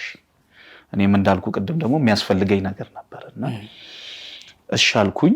በኋላ ላይ በየቀኑ መደዋወል ሲመጣ ምን ሆነ፣ ማይክሮ ፋይናንስ ከወር በላይ ይፈጃል፣ ፕሮሰስ አለው። ስለዚህ ለምን ከግለሰቦች አንበደርም ማለት። ቆይ አንተ የሄድከው ማስታወቂያውን አይተህ ነው? ማስታወቂያው ውስጥ ያለውና አሁን እሷ የነገረችህ ይለያያል። ለምን ማኔጅ አታረግም? እንደተማረ እንደወጣት ምናምን ስትለኝ ነበር። አይ ማኔጅ አድርጌው እኮ ነው ሐሳቡን። ከግለሰብ ስትለኝ ግለሰብ የምንሰማቸው ለእነሱ እኮ ነው የምታስይዙት ካርታና ግብሬ ምናምን እንጂ እነሱ አበዳሪ ምናምን የሚል አይደለም። ማስታወቂያውን ስንሰማ አስታችሁ ከኛ ጋር ወይ እንደውም ጥሬ ገንዘብ ሁሉ ይላል። በጥሬ ገንዘብም ያላችሁ ነው አብረን እንስራ ይላል። ገብቷል አይደል? እና እንደዚህ ግለሰብ ምናምን ስትለኝ አሁንም ብዙም እንትን አላለኝም ነበር እውነት ለመናገር። አዛ የሚፈጥነው በዚህ ጉዳይ ነው፣ ግለሰብ ነው። ቶሎ አስለቅቄ እባክህ ዮኒ በቃ እንትን ነበርና ኦኬ እሺ አልኩኝ። ሄድኩኝ። ውልና ማስረጃ ደላሎች አሉ። አይ ስሟ ያንቺ ኢየሩስ ናት። በቃ የሷ ነው ወሰደች። ስታወራ ፊል አድርጌ ነበር። ኢየሩስ የምትባሏ ውልና ማስረጃ 6 ኪሎ መጣች። እሺ ከዛ አበዳሪው መጣ። እንደዚህ እንትን እያለን እጇን ይዤ ነው ነይ እስቲ አንዴ ቆይ ላውራሽ አልኳት። እንዴት ነው ግን ይሄ ነገር እውነት ነው እንዴት ነው ምናምን ስላት ኧረ በስመ አብ አለች። ከ10 ምናምን ዓመት በላይ አብረን የሰራነው ከ10 ምናምን ዓመት በላይ አብረን የሰራነው እንኳን እንደዚህ ልታረግ ትርፍ የምትሰጥ ሴት ናት። ከዛ አበዳሪው ደግሞ ምን ይጠይቃል? ቼክ ከሌለ አይሆንም ማለት ካርታውም ተይዞ ቼክ ከሌለ አይሆንም ሲባል ባሏን ጠርታ ኢየሩስም ባሏ ከነ ጋራጅ ሰራተኛ ነው ከነ የማንባ የኢየሩስ እሺ ከነ ግሪሱ ነው የመጣው። ስለዚህ ያንቺ ተከራይ እሱንም ወደ ማሳመን ከሄደች እንደው ዝም ብሎ ጥቆማ ብቻ አይደለም ይሆን ሌላም ሰው ለማሳመን እየሰራች ነው፣ አብራ እየሰራች ነው ማለት አይቻልም ነው። አብሬ ለምሰራው ብላለች እኮ አብራው ለኔም እኮ በቃ ያለች እንደዛ ነው። አብረን ነው የምንሰራው። ምትክዳችሁስ አይደለችም ምትክድ አይደለችም የሚል አይ ዝም ብሎ ቅድም የፋንቱ የቢሮ ጓደኛ እንደጠቆመችው አይነት ግን አይደለም ማለት ነው። ቀጥልልኝ። እና እንደዛ እንትን አለ። እርግጠኛ ነኝ ስላት ሞር ደግሞ ቼክ ባሏ መጥቶ ሲሰጥ ምናምን እውነት መሰለኝ። በቃ ጥሩ ነገር ነው በቃ ብዬ እሺ ብለን ገባን። ልክ እንትን ስንል የውልና ማስረጃው ላይ 1 ሚሊዮን ብር በወር ደግሞ 100,000 ብር የሚከፈል ለ4 ወር ነው የኔ አግሪመንት የነበረው። አንዱ ውል ላይ 1 ሚሊዮን ብር ውሉ ላይ ደግሞ 1.4 ተደረገ። 100 ጥቅሙ ነው ተባለ። በነገራችን ላይ በወለድ ሰበብ ያቺ ማሽሞንሞኛዋ መጀመሪያ ስም የነበረችው ጥቅም ነው። ገብቷል አይደል? አሁን ላይ ነው ነገሮች ሲገለጥልን ህጉንም ማወቅ ስንጀምር የወለድ ጉዳይ በደንብ ጥቅም ነው። ለምን ማስታወቂያውንም እንዳየው ጥሬ ገንዘብም አምጥተው ኢንቨስት አድርጉና ጥቅም ያገኙ የሚል ስላለው እኔ ከዛ አንፃርም ነው የወሰድኩት። ኦኬ ተባለ። አካውንቴ ላይ 1 ሚሊዮን ብር ገባ። 1 ሚሊዮን ብር ገባ። 1 ሚሊዮን ብር ገባ። ምንድነው ያንተ ቤት? ኮንዶሚኒየም። እሱን አስይዘህ ተበደርክ። ጥቅምህ ያንተ 400 ሺህ ብር ነው። 200 ሺህ ብር 200 ሺህ ብር 800 ሺህ ብሩን እሱ ጋር በሰጠው ደብዳቤ እሱ ደብዳቤ እሺ የመተማመኛ ደብዳቤ ነው ብላ ያመጣችው እና በቤተ ማርያም ይግባ የሚል ነው አካውንቱ የገባበት። ግን ከዛ ቆይ አንተ አሁን የወይዘሮ ፋንቱንም የወይዘሮ አወጣሽንም ሰምተናል። ያንተ 1 ሚሊዮን ብር ስትበደር ጥቅምህ ምንድነው? አንተ 200 ሺህ ብር በማስታወቂያው መሰረት ገብቷል። መጀመሪያም ስንነጋገር 20% ጥቅም አገኘኸው። እሱ 200 እኔ ጋር አካውንት እኔ ጋር ሲገባ ቆርጬ ነው የላኩት። 1 ሚሊዮን ብር አንተ ሲገባ 800 ሺህ ብሩን ወደ ቤተ ማርያም ውክልና ለተሰጣት ቤተ ማርያም ማለት የርስቴ እህቴ ለዮናስ ተገኝ የብሩክ ኒውስ ማስታወቂያና ርስቴ ኃይሌ ጀነራል ኢምፖርተር የሰጠህ ደብዳቤ ተመሳሳይነት አለ። ስለዚህ እሱ ንግድ ፍቃድም አይቼ ነው ያለኝ። እንደገና ደግሞ እዚህ ጋር በሄዱ ባለውም ደግሞ በሶሻል ሚዲያ ብለው እነሱ ራሱ በደብዳቤ ይገልጹታል ማለት ነው።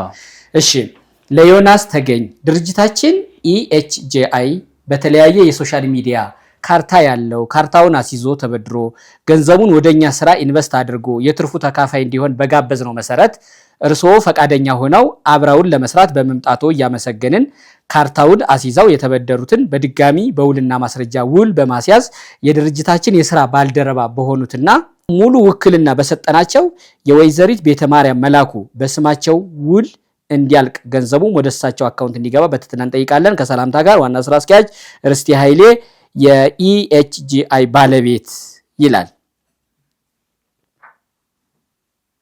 እሺ በዚህ መሰረት አንተ ወደ ቤተ ማርያም አካውንት 800 ሺህ ብሩን ትራንስፈር አደረክ። 200 ሺህ ብር አገኝተሃል። በጣም ጥሩ። ማን ያበደረህ? አንተ ዘመድኩን የሚባል ነው የመጀመሪያው አበዳሪ። የመጀመሪያው 2 ነው ብድርህ ያለህ ለካ? አዎ 3 ነው። አንተ ጥሞህ ነው ደደጋገገው? አይ ወደ ማሉማ ልግባለሁ ወይ መጣም። አቶ ዘመድኩን ገዛኸኝ ባዩ ይሄ ነው ያበደረህ የመጀመሪያው እሱ ነው። ኢትዮጵያዊ የአቶ አለማየሁ ዳዊት ሙሄ ህጋዊ ወኪልና በውክልና ስልጣን ምናምን ይላል። ተበዳሪዎች ወይዘሮ ማርታ መከተ አያሌው ዜግነት ኢትዮጵያዊ አድራሻ አዲስ አበባ ክፍለ ከተማ አራዳ ወረዳ 07 የቤት ቁጥር 197/2 አቶ ዮናስ ተገኝ ጃለታ ዜግነት ኢትዮጵያዊ አድራሻ አዲስ አበባ ክፍለ ከተማ። ማርታ መላኩ ማናት? ባለቤት። ኦኬ ደዋ ብቻህን መስለኝ ነበር። ደግሞ ለካ ሰው ይዘህም ነው የገባው እኔ ገንዘብ። ስለዚህ ያንተ በጥሬ ገንዘብ አይልም እዚህ ጋር ማለት ነው አለ። በጥሬ ገንዘብማ ውልና ማስረጃ እንደዛ ነው የሚለው። ለምን ቋሚ ነው? ቋሚ ነው። በቃ ውሉ ሲጻፍ በጥሬ ገንዘብ እየተባለ ነው የሚጻፈው። ግን አካውንት ጥሬ ገንዘብ ደግሞ የኢትዮጵያ ሕግ አይፈቅድም። ስለዚህ ውልና ማስረጃ የኢትዮጵያ ሕግ አያውቅም ማለት ነው። እውነት ለመናገር እንደው ሌላ ነገር እንዳያመጣብን እንጂ የቤት መያዣ ውሉ እሱ ራሱ ፍርድ ቤት ላይ ውድቅ ነው። በምን? ማንኛውም ሰው ግለሰብ ቤት ካርታ ይዞ በስሙ አዙሮ መገልገል ነው የሚለው እሱ ላይ። በስም አዙሮ መገልገል የሚል ውድቅ አድርጎታል ፍርድ ቤቱ። አሁን አንደኛው ክስ ላይ ሐራጅ የተወሰነብኝ ላይ ይሄ ውል ከህግ አግባብ ውጪ ነው። ይሄ ቤት በስም አዙሮ ነገር ግን ገንዘቡን ክፈል ነው የተበደርከው። ቤቱ ለአፈጻጸም ሁኔታ ነው እንጂ የሚሆነው። እሺ ውልቅ የማይሆነው ደግሞ የኢትዮጵያ ሰነዶች ማረጋገጫ የሚባል ቢሮ አለ። እሱ ይሄ ደብዳቤ ከኔ የወጣ አይደለም አላውቀውም ፌክ ነው ካላለ በስተቀር የማይስተባበል ጊዜ የማይሽረው ዶክመንት ነው ይሄ። ስለዚህ ውድቅ ሊሆን አይችልም ማለት ነው። ዶክመንት ሊያከራክር ይችል ይሆናል የሆነ ነገሩ ሊይዝ፣ ደብዳቤው ግን ህጋዊ ነው ማለት ነው። ውሉ ህጋዊ ነው። ግን ፍርድ ቤት ላይ ሲታይ ይኸውልህ አብዛኛው የውልና ማስረጃ ያው ፍትሐ ብሔር በተከራከረ ስለሆነ ያንተ ተከራክረህ ሊሆን ይችላል ይሄዳለው። ግን የደብዳቤውን ህጋዊነት ግን አንገፍም። እሱ ህጋዊ ነው ማለት ነው። እሺ 25/7/2016 ይላል።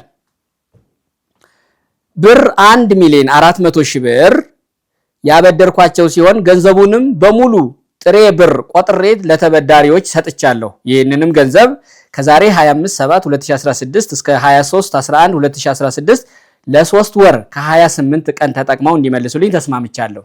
ይህንን ብድር ሳበድራቸው ለዋስትና የሚሆናቸውና በስማቸው ተመዝግቦ የሚገኘውን የኮንዶሚኒየም መኖሪያ ቤት በአዲስ አበባ ከተማ አራዳ ክፍለ ከተማ ወረዳ 7 የቤት ቁጥር GB4 1 በቅንፉ 07 ሴሪ ቁጥር L እያለ ይቀጥልና የካርታ ቁጥሩ AA00001070000139 ካርታ የተሰጠበት ቀን 06/12/2008 የቤት ስፋት 31.72 ካሬ ሜትር የሆነውን የኮንዶሚኒየም መኖሪያ ቤት በዋስትና ልጠቀምበት የተስማማው መሆኔን በፊርማ ያረጋግጣለሁ።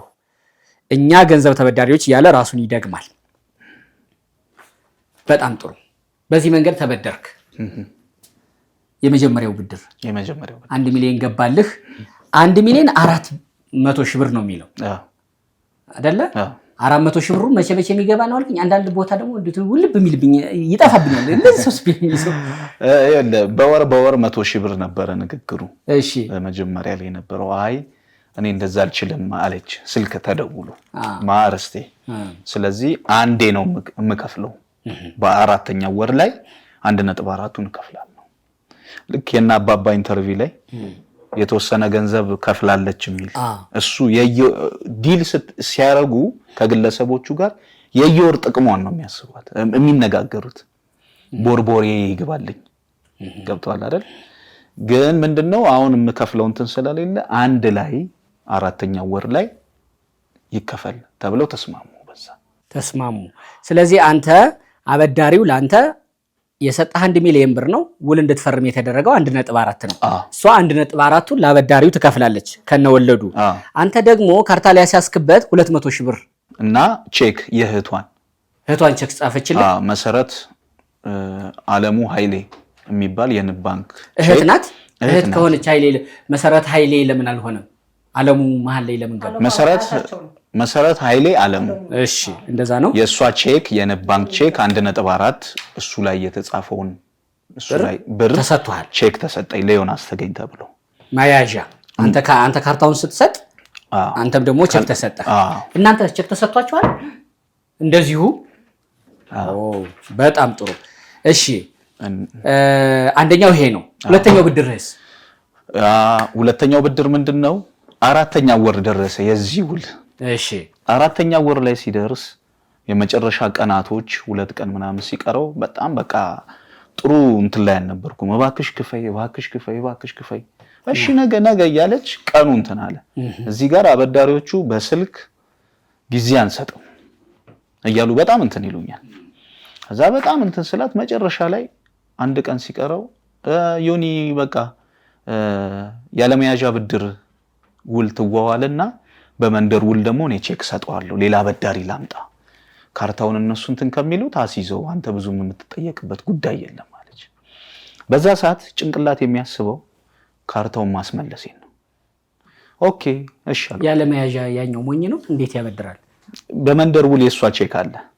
አሁን ፍርድ ቤት ነው ጉዳዩ። ባይዘው የመጀመሪያ ቀን ላይ 500,000 ብር ተዋዋልን። እሺ 500,000 ብር ተዋዋልን። 500,000 ብሩ በመንደር ውል ነው። እዚህ ጎላጉል ህንጻ ውስጥ ነው ራሷ ርስቴ እያለች። እሺ ቁጭ ብለን ተዋዋልን። የሱን ቼክ ሰጠችው። ከዛ በነጋታው ምንድነው ቀጠሯችን? ውልና ማስረጃ ደግሞ ያለመያዣ ብድር ውል ስምምነት ልናረግ ጠዋት ተቀጣጠረን። ሄደን ጠዋት ውልና ማስረጃ ገባን። ውልና ማስረጃ ላይ 1 ሚሊዮን ብር ያለመያዣ ዋስትና ተፈራረመ። ያለመያዣ ቤቱን ምኑን ባልተመለከተ ስንት ገባ ነው የጋራው? 1.5 ገባ። ያኛው ደግሞ አለ 1.4 ያ 1.4 አለ 1.5 ገባና ከማስረጃ ስንወጣ በመንደር ውል ላይ ድጋሚ የሰውየውን ጥቅም የሚባለው በዛ ሰዓት 600,000 ብር አድ ተደርጎ ድጋሚ ውል ተዋዋለን። አንድ ላይ ስንት ሆነ? 2.1 ሚሊዮን ብር ሆነ። እኔ ጋር የገባው ስንት ነው? 1.5 ነው። እኔ ጋር ገባ የዛለት። እሱን ያንን አበዳሪ ጠራው።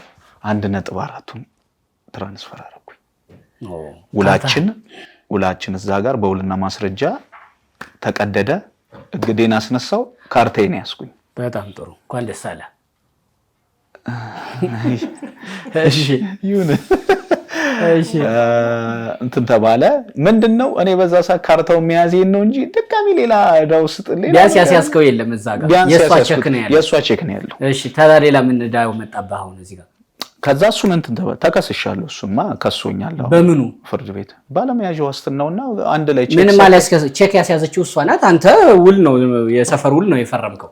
እኮ የመከራከር አቅም ውሉ በኔ ስም ነው። ውሉ በኔ ስም ነው።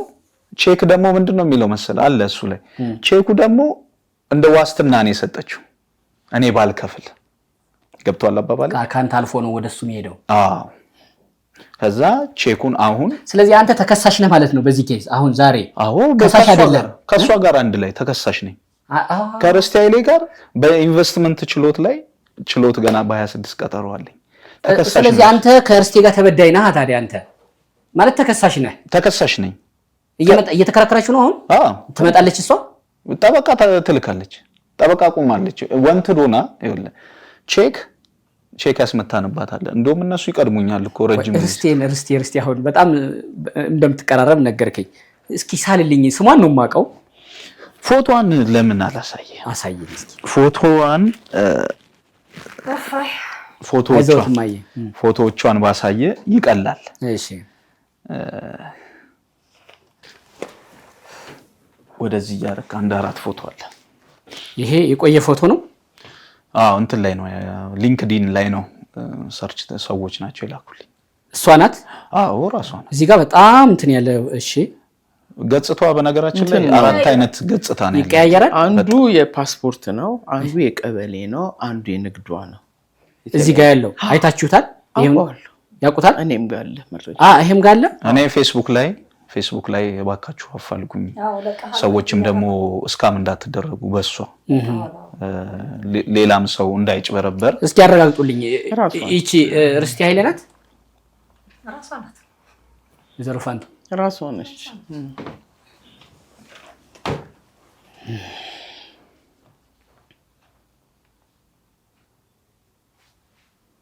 እውነት ለመናገር 4 ፎቶ ነው እያየሁ ያለሁት። 1 2 3 4 4ቱም ላይ የተለያየ ነው ወይ እህትማማቾች ናቸው። እሷ ራሷ ናት። እንደዛ ነው የሚመሳሰሉት። ራቅራቅ ያለ ነው ፎቶቸው ማለት ነው።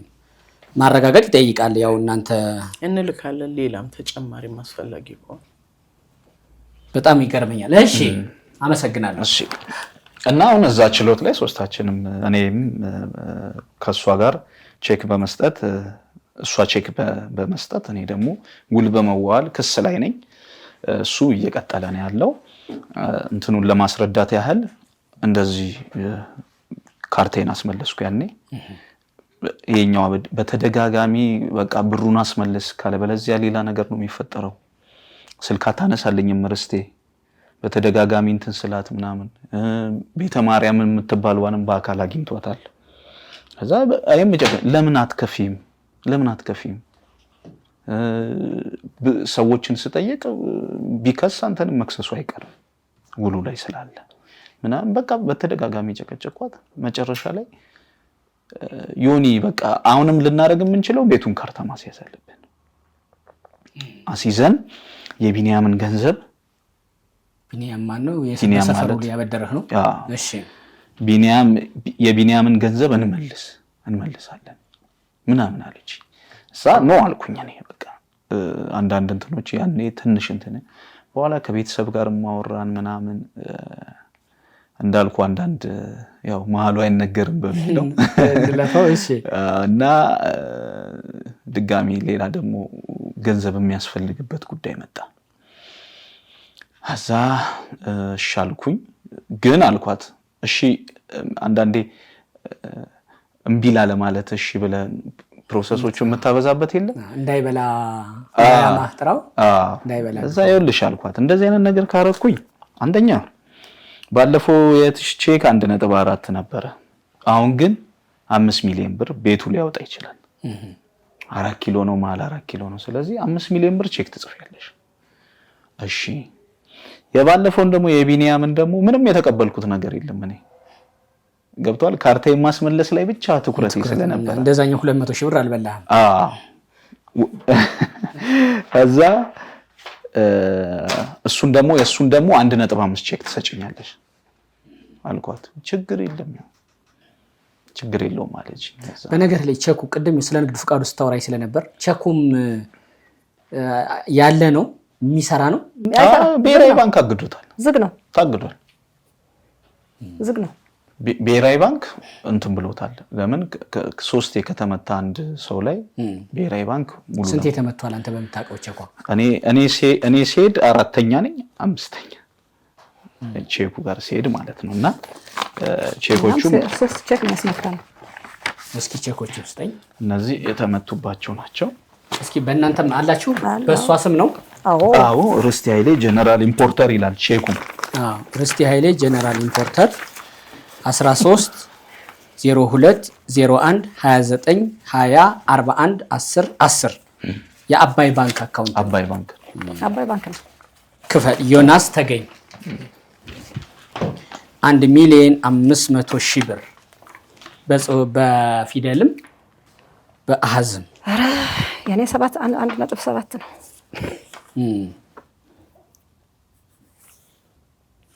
አካውንቱ ተመሳሳይ ነው።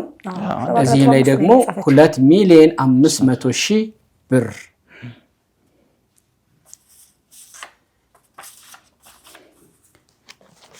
2,500,000 ብር ሌላ 5,000,000 ማለት ነው አንድ ላይ። ሰይፉ ሽፈራው የእርስዎ ባለቤት 3 ሚሊዮን። ሁለት ነው 3 ሚሊዮን ሁለት ነው። አዎ 3 ሚሊዮን እዚህ ጋር ደግሞ 1.5 እዚህ ጋር ደግሞ 3 ሚሊዮን እዚህ ጋር ደግሞ 3 ሚሊዮን። የቼክ ችግር የለበትም። ተው ማቁረጥማ አንደኛ የቼክ ችግር የለበትም። ወይዘሮ ፋንቱ የእርሶስ? በእንትን ነው ፕሪንት አስደርገውት ነው። እዚህ ጋር የቼክ መመለሻ ስሊፕ ይላል። የቼክ ቁጥር አለ ዋለልኝ። ተተርጉሞ እሺ፣ በዛው እኔ ብየኑ ዶክመንቶቹን። እሺ እና እንደዛ ሆነ ታለው ይሄንን እንደዚህ ያልኳት ኦኬ ተባለ። አወራል ባይዘዌ ይሄ ቤት የእናቴ ቤት ነው። የዛሬ 10 ዓመት አካባቢ ነው እንዲሁ የሆነ የውጭ ነገር ለመሞከር ድንገት ዋስትና ማስያዣ ከተባለ ካርታ ሊብሬ ምናምን መኖር አለበት የሚል ነገር ሲል በስጦታ መልክ የሰጠችኝ። ስንት ለፍታ ያቆየችው ቤት ነው። ብዙ እናት አሁን የት ነው? እዛው ነው የሚኖሩት? አብረን ነው የምንኖረው። ብዙ የለፋችበት ብዙ እንትን ያለችበት ቤት ነው። ያው እኔም ጥፋተኛ ነኝ እንደ እንትኑ፣ ግን በዛ ሰዓት ላይ ቆመ። ታይሚንጉ ነው ከባዱ። አሁን ላይ ነው ስተት መጭበርበር ሁሉም ነገር የሚመጣው። እዛ ታይሚንግ ላይ በቃ ውሳኔው ልክ ነው ልትል ትችላለህ። ሰርቫይቭ ያደረኩበትም አንዳንድ ነገሮች አሉ። ሁሉንም እንትን ላለ ማለት ብዬ ነው የቤተሰብ ጉዳይ ስለሆነ እና ቤቱን በዛ መንገድ ነው በስጦታ መንገድ ነው ያገኘሁት። ስለዚህ ነፃ ያወጣኸውን ቤት መልሰህ በውል ሌላ አበዳሪ አቶ መላኩ መኮንን የሚባል አሁን ሌላ መጥቶ እሱን አስያዝክ። አሁን በምን ሁኔታ ነው ያለው? አሁን እዚህኛው ንግድና ኢንቨስትመንት ችሎት ላይ አንደኛው አቶ መላኩ የሚባለው አስወስኗል በአራጅ ሸጥ ብሎ። ከሶኝ ውል ቀድም ቀሪ የሆነ ፍርድ ቤቱ ሽሮታል ያልኩ ውል ብሩን ክፈል አሉ። ስንት ሚል? 2.4 እኔ አካውንት የገባው 1.6 ነው። እዛ ክፈል ተባልኩኝ። አፈጻጸም ተከፈተ። ቀድሞ አቶ ቢኒያምን ያሳገደው ቤቱን ያሳገደውና ገና ደግሞ የሱ ክርክር ገና አልጀመርንም። ይግባኝ ብዬ መጥቼ ፍርድ ቤቱ አከራከር ተብሎ ክርክር ሊጀምር ነው አሁን ገና። እና በመሃል ገባ ጣልቃ ቤቱን እግድ ይነሳልኝና ላሽጥ የሚል ጣልቃ ያለፉት 2 ወራቶች ክርክር ነበረ ፍርድ ቤቱ ላይ። እዛ ፍርድ ቤቱ እግድ አይነሳም ብሎ ወሰነ። ስለዚህ ስቲል ክርክር ላይ ነው። ስቲል ክርክር ላይ ጠበቃ ብቻዬን ነው የምከራከረው ራሴ ነኝ። እሺ ጠበቃ ቁሞልዎታል? በማን በራሱ ሆኖ በሷ በኩል? በራሱ ማን ነው? ቀደም ግን ምን ብለውኝ ነበር? ልክ ሲከሰኝ ርስቴም መሰለም ጠበቃ እንዳያቆሙ በ2 ጊዜ ከፍላለሁ ብላለች ርስቴ። አለበለዚያ ጠበቃ የሚያቆሙ ከሆነ ነገሩ ይንዛዛል፣ መልስ አያገኝም። እኔ ደግሞ ቋሚ ጠበቃ አለኝ። እሱ ጠበቃዬ እልከኛ ነው፣ ኢሚዲየት ነው የሚያስወስንቦት አለኝ። እና ቀርበው አለብኝ ይበሉ ፍርድ ቤት አለብኝ በ2 ጊዜ ልክፈል በሉ። ከዛ እኔ እጠየቃለሁ፣ እሺ እላለሁኝ። እንደገና 2ኛ ጥፋት አሁን መባነን ጀምሬያለሁ። አሁን 2ኛ ጥፋትማ አላጠፋም አልኩኝ። በሆነ አጋጣሚ የሆነ ሰው ጋር እያወራሁኝ ጠበቃ አልያዝኩኝም። ስመጣ ግን አጽፌ ወረቀት ይዣለሁ። አካሄድ አላቅም። ያጻፍኩትን እንትን ቀጥታ ዳኛው ጋር ይዤ ሲሄድ ቆይ ተብዬ ተመለስኩኝ። አሁን የሱ ጠበቃ ማቅረብ አልነበረባትም መቀበልም የለብሽም ይላትና ዳኛዋን እንትን ይላታል። ላይ ሆኖ እንጂ እንትን አላልኩም ማለት። ከዛ እኔ 2ቱንም አላቃቸውም። በመስሪያ ቤቴ ስንታየው ታምራት በምትባለው ሰው ነው ያገናኘችኝ እሷን። ያንን ማስገነጭርሱ አይቼው አላቅም እያልኩ ስል አይ ህግ አለማወቅ ከህግ ተጠያቂነት ወደ ኋላ አይባልም ጊዜ የምትሰጫት ከሆነ አላት ዳኛዋ። የኪሳራ ነው የሚባለው ይከፈልኛል። የዛን ጊዜ ስንት ብርም እንደተባለ ማለት ኔክስት እንትን ፍርድ ቤት ጋር ሲሄድ አመጣዋል አለች። ምኑን 600 ብር ነው 900 ብር የዛን ቀን እኮ ነግሬዎት ነበር። ኧረ የለኝም።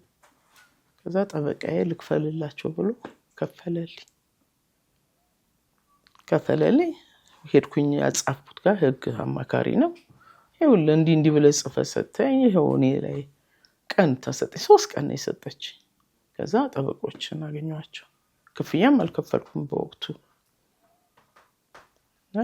ይሄ ጠበቃ ደግሞ እንዲህ ብዬ እንዲህ ተከራክሬ ነበር፣ ጽፌላት ነበር። ይሄን ግን እንደዚህ መብቷን ሊያሳጧት ነው።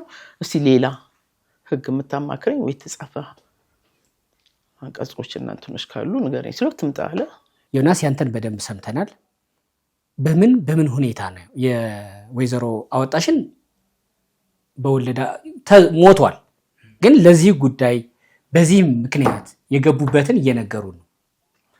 ያንተ ገና ነው፣ ስቲል ክርክር ላይ ነው ያለው። ለምንድን ነው ወደ ሚዲያ የመጣችሁት? ማን ምን እንዲሰማችሁ ነው የሚለውን የቀረ የምትሉት ፖይንት ከሌለ በስተቀር እንቋጨው። ያው ችሎትም ቢሆን ነጥቡን አድርጎ በቢሮ የሚታይ አለ። እዚህ ላይ ሁሉም ተነግሮ አያልቅም። የዚህ የስንት ዓመት ሁሉ አቤቱታችሁ ማለት ነው። እሱን ንገረኝና በዛው። እሺ እኔ ዋናው ነገር ሚዲያም ላይ ለመምጣት የፈለኩበት ነገር አንደኛው ከዚህ በኋላ ያለው ሰው እንደው እኛንም አይቶ ከዚህ በኋላ ያለው ሰው እንዳይሸወድ በዚህ ሴትዮ አማካኝነትም በሌላም ሁለተኛ ደግሞ ምናልባት በደንብ ብታስተላልፉ ደስ ይለኛል። እናቴን ከልቤም ይቅርታ መጠየቅ እፈልጋለሁ። በቃ ታውቂዋለሽ፣ ሁሉንም ታውቀዋለች። ስንተኛ ልጃቸው ነህ አንተ? አያቴ ናት። እናቴ ናትና ሁሉንም ነገር ታውቂዋለሽ። ለምን እንደሆነም ተመካክረን ነው እንትን ያልነው። ግን አንድ ቀን እንኳን እንቅልፍ ማስነሳት አልፈልግም ነበር። እውነት ለመናገር ገና ብዙ ካሳ የሚያስፈልጋት እናት ናት ያለችኝና እንደዛ ማድረግ በሚገባኝ ሰዓት ላይ እንደዚህ መሆኑ ከልቤ ይቅርታ ለመጠየቅ እፈልጋለሁ። ሌላም ሰው እንዲማር የሰፈሬ ልጆችን ቤተሰብም ሁሉም እኔ እንዳልወድቅ ብዙ ጥረት እያደረጉ ያሉ በመንፈሳዊም በብዙ ነገሮችም ጥረት እያደረጉ ያሉና እነሱንም ማመስገን እፈልጋለሁ። ግን በተቻለ አቅም ሰው እያንዳንዷን ነገር አብጠርጥሩ ማየት ያስፈልጋል። አሁን በኔ እድሜ ያለው ወጣት አንተም ጋር ልመጣበት ትልቁ የፈለኩበት ምክንያት ሰው እንዲማርበት ነው። እኔ ገና ነኝ፣ እሰራለሁ። ነገ ከነገ ወዲያ ሁሉንም ነገር ታሪክ ሆኖ ያልፋል። አብርሃሙ ስላሴ ያሳደገኝ ስላሴ ሰንበት ትምህርት ቤት ነው ያደግኩት። ከብዙ ነገር አውጥቶኛል፣ አሁንም ያወጣኛል አምናለሁ። እና ሰው በጣም ብዙ ነገሮችን መፈተሽ መያዝ። አሁን ካርታ ሲባል ይከብዳል አይደል? ሰው ለወንድም ለእህትም እኮ አይደረግም እኮ እንደዚህ። ግን አንዳንዴ አሁን ቆም ብለን ስናስበው እንዴት ሆነ? እኔ በጣም ነው የሚገርመኝ። በነገራችን ላይ የመጀመሪያ ሞመንት ያገኘውበት ሰዓትና ያመንኩበት ሰዓት እስካሁን ግራ ይገባኛል። እኔ ያውቃሉ፣ እኔንም ያቁኝ እንዳለ ያቁኛል። በጣም ነገሮችን ከብዙ ዳይሜንሽን ከብዙ አንግል አንጻር ነው እማየ ነበር። ከብዙ ዳይሜንሽን አየ 200 ሺህ ብር አለ። አዎ። እና ይማርበት ሰው እኔ ሌላ ምንም እንትን። እሺ፣ ከወደ መንግስት ተቋማት ይሄን ጉዳይ የሚመለከቱ እኛ ይሄን ስንሰራ ህዝብ በየቤቱ ከማን ጋር ምን እንዳለበት አንድ ማሳሰቢያ፣ በነገራችሁ ላይ ተመልካቾቻችን ማሳሰቢያ፣ ርስቴ ኃይሌ ጀነራል ኢምፖርተር እንደ ተቋምም ሆነ በግሏ ራሷ ርስቴ ኃይሌ እዚህ ፕሮግራም ላይ መታ እሷ የስሟ የተነሳበት ጉዳይ በሙሉ እንደማይመለከታት ወይ ደግሞ አዎ ይመለከተኛል አስተካክላለሁ የማለት መብት አላት። እዚህ ፕሮግራም ላይ ባለጉዳዮች እናንተ ሆንኩ ያላችሁትን ነገራችሁን ማለት እግረኛው ሚዲያም የእናንተን ሐሳብ ደግሞ አመነበት ማለት አይደለም። መጠየቅ ያለበትን ይጠይቃል። እንደ እግረኛው ሚዲያ እናንተን ይሰማል። እንደ እግረኛው ሚዲያ ደግሞ ርስቴ ኃይሌንም እንደ GHI ምናምን ጀነራልም እሱን መስማት ይፈልጋል። ስለዚህ አንተ አሁን እንትን ስትል እኔ የሆንኩትን ብለህ ስትነግረን እግረኛው ግን አንተ ያንተን ሐሳብ አይደግመው። ምክንያቱም ርስቴ ኃይሌ መብት ስላለ ልክ ፍርድ ቤት ስትካሰሱ ያንተ ብቻ ተሰምቶ አይደለም የሚወሰነው። ልክ ነው። ተጠሪም ይምጣ ይባላል። ተጠሪያችን የኛ ርስቴ ኃይሌና ሌሎች ሰዎችም አሉ እዚህ ውላችሁ እንትን ያላችሁ። ስለዚህ ይሄን መልእክት እንድትይዝ ብዬ ነው። ከሷ ተጠንቀቁ ማለት እንዳይመስል ብዬ ነው። አንተ ማለት ልትለው ትችላለህ፣ እኛ ግን አንልም። ምክንያቱም ገና ስለምንሰማት ገና አንድ እንትን ማለት የምፈልገው አሁን በብዙ መንገዶች በቼክም እየከሰን እየፈለግን ነው። በፖሊስም የህግ ቦታዎች በምንሄድበት ቦታዎች አስፈላጊ ትብብር አንዳንድ ቦታ ላይ ትንሽ ወደ ፍትህ ሚኒስቴር ሄዳችሁ ፍትህ ሚኒስቴር ዛሬ ጠዋት ደርሰን ነበር የመጣ ነው። አቤቱታ አስገቡና ያለውን ነገር ከውሎቹ ጀምሮ በወለድም በምንም የታሰበው ሙሉን ነገር ይግባና አቤቱታ አስገቡና እኛም ተስፋ እናደርግ እንዲህ አይነት ነገር መኖሩ አንድ ሰው ግለሰብ በዚህ ልክ ያበድራል ወይ ህጉን ለማወቅ ነው። እኛ በፍትህ ሚኒስቴር የፍትህ አካላት ይሄን ጉዳይ እንዲያውቁት እንፈልጋለን እኛ። ምክንያቱም እኛ የምንሰራው የሀገሪቱ አሳዳሪ አዋዮች የፍትህ ተቋማት ናቸው፣ የጸጥታ ተቋማት ናቸው።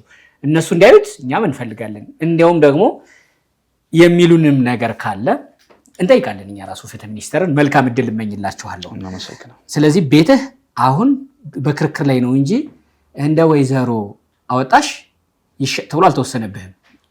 ወደ ክርክር ተመልሰውላል። አይ አንደኛውማ ይሸጥ ተብሎ ሐራጅ እግድ ስለያዘው እኮ ነው። ያው እግድ እኮ ግን ስቲል አለ ማለት ነው። ስቲልማ አለ።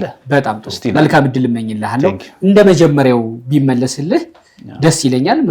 ደግሞ ይሄ ላንተ የምመኘው ነው። ምናልባት ነገ አበዳሪው መጥቶ ደግሞ የኔስ ቢለኝ ለሱ መልካም እድል ነው የምለው። ልክ ነው። ግን ማለይ አከራካሪ ስለሆንኩ ማለት ነው። እኔ ፈራጅ ስላልሆንኩ ወይዘሮ አወጣሽ በጣም አዝኛለሁ። የተወሰነ የተፈጸመ ነገር ስላለ እርሱ በወለድ አገድ እንደገና ሌላ ብድር ውስጥ ስላሉ ይሄ ጉዳይ ታይቶ ምክንያቱም ትራንዛክሽኑ እርሱ ያለ ሳያዩት ነው በባለቤቱ አካውንት ላይ አየር ባየር እርስዎ ግን ቤትዎን አስይዘው የሚዳሰስ ብር ነው ተቀብለው የከፈሉት። ይህን ምን ያክል እንደሚቆጠቁጥ እንደሚጠዘጥዝ ይገባኛል። ግን ደግሞ ሲኖሩ ጠንከር ሲሉ በጣም መጎዳቶቱን ስላየሁ ነው። ጠንከር ሲሉ ነው ይኸው ዛሬ እንኳን እንደዚህ እየተነጋገርን አይደለ? ዛሬ እንደዚህ ዓለም እየሰማን አይደለ? ነገ ደግሞ መንግስት ኧረ ምንድነው የሆነው ብሎ ሊያርም የሚችለው ጠንከር ብሎ ወደሚመለከታቸው አካላት ሲካሄድ፣ ወደ ፍትህ ተቋማት ሲካሄድ ራስን ማዋል ማሳደር እየተንከባከቡ በጤና ሳይጎዱ እሱን ቢያደርጉ ጥሩ ነው። ግን እንደ መልእክት የሚሉት ነገር ካለ? አይ እኔ እንደ መልእክት የምለውም እንደሆነ ዳግም ሰው አይጎዳ ነው። እጀስ አንዴ ከነሱ ደግሞ አሁን እኔ እሻላለሁ ብዬ አስባለሁ። ለምን ከፍያለሁ፣ ማደራደሪያ አለኝ። ለምን ካገኘሁ ከፍለዋለሁ፣ ካጣሁ ደግሞ ሽጭም ቢሆን ከፍዬ ለኔ ደግሞ የሆነ ነገር አደርጋለሁ ብዬ አስባለሁ። ከነሱ ጋር በማይረባ ገንዘብ ሊጥሉት ካሰቡት ትንሽ አማራጭ ይኖረናል ብዬ አስባለሁ። ግን እኔ አሁን አግኝቼ ከፍዬ ወደ ቤቴ ብመለስ ደስ ይለኛል። ግን የእግዚአብሔር ፍቃድ ነው፣ ሁሉም የሚያደርገው እሱ ነውና ግን ዳግም ሰው አይጎዳ ነው። አሁን እኔ በእኛ ይማር በእኛ ይብቃ እንደሚባለው አይነት ነገር ነው የደረሰብን። እውነቴን ነው። ጥሩ ነገር ነው ማየ። በእኛ ይብቃ። ተጎጅም ሊኖር ስለሚችል ካሁን በኋላ ይሄን ጉዳይ የሄደ የተስፋፋ ስለሄደ ብዙ ነገሮች ሊመጡ ስለሚችሉ እስቲ በእኛ ይብቃ። እሺ መልካም እድል ወይዘሮ ፋንቱ። ለትንሣኤ ወደ ቅድስቲቱ ከተማ ኢየሩሳሌም እስራኤል እንሄዳለን። ሲምባ ትራቨል ኢየሩሳሌምን እንደ መዳፍ እናውቃታለን። 27 ዓመታት የማስጎብኘት ልምድ አለን። ያሉን ቦታዎች ውስን ስለሆኑ ቀድማችሁ ተመዝገቡ ብለን እንኳ አንመጻደቅም። ባይሆን ያሉን ቀናቶች ውስን ስለሆኑ ቶሎ ተመዝገቡ። በመጋቤ ሐዲስ ቅዱስ ገብርኤል እመብርሃን እነሆ ወንድ ልጅ ትወልጃለሽ ተብላ ከተበሰረችበት እሱ ራሱ ባለቤቱ ተወልዶ ያደገ ያስተማረ የተሰቀለ የተነሳ ያረገበትን ሁሉን በእኛ ታያላችሁ። መቃብሩም ክፍት ነው፣ ተነስቷል፣ በዚህ የለም። ክቡር ሥጋውን ቅዱስ ደሙን ለመቀበል ለተዘጋጃችሁ ለእናንተ ልዩ ዝግጅት ይደረጋል። እስኪ ደውሉ 011 662 2922 0988 38 38 0953 44 40 ሲምባ ትራቭል እንደ ታዛዥ ልጅዎ።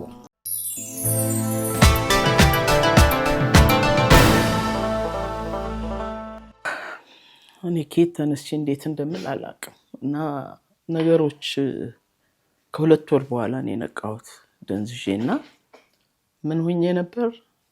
በቁስል ተመትቻለሁ። ምግብ አልበላም፣ አልተኛም። ለብዙ ዘመንም አልነገርኩኝም። ለመድኃኒት ስገዛ እንኳን ለሌላ ሰው ብዬ እየገዛሁ ነበር መቀባ። ከዛ በኋላ ደግሞ ይሁን ጸጉሬ ብታይ በጣም የሷ ነው የሷ አይደለም የሚባል ነበር። የጭንቀት የኬሞ መድኃኒት እንደመውሰድ ነው የመነመነው ጸጉሬ። እንደገና ደግሞ ልክ እንዳልኩ አሁን እንደነቃሁኝ በቃ ቤተሰብም አይስማ፣ ችግሮችም ቢፈጠሩ ላልሰማ፣ ቀጣዩን ሽንት ቤት ስገባ ጣራ ያለውኝ፣ ኪችን ስገባ ጣራ ያለውኝ የትኛውን የሚችለኝ የሚል ይሄ ኃጢአት ነው። የአምላክን ነፍስ አንተ ስታጠፋ ተጠያቂ ነው የምትሆነው።